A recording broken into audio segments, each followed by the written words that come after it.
Lunggila ka ngai tole kahin kho chi dan hi o sen lai kan kho chi zovin izakaya hung ki khel dol na chung atoi vei bang jing mai lom ki tol mang bang hoi tho nan mang ta pu nge tin ka gel ka chi pi e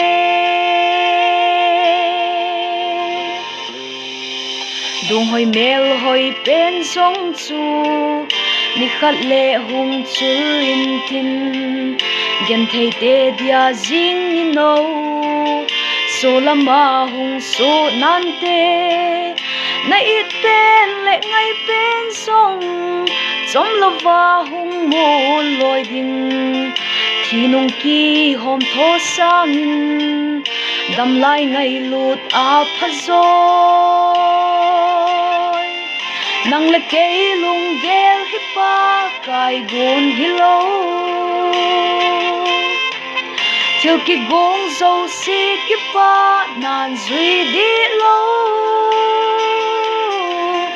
asan dan thim hiu hitin chan chunga lung o yu te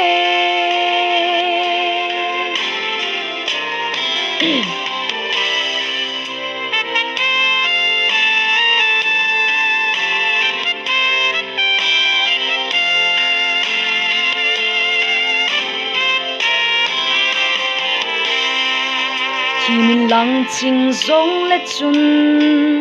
leng Jesu na nei lo le na bol zo se pan na be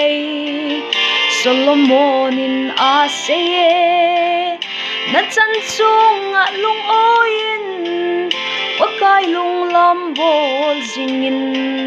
kineu sa le pakai gin zabol na le hau na bul nang le ke lung gel hi pa kai gun hi lo til ki gong zo si ki pa nan zui di lo asan dan tim hiu hitin chan chunga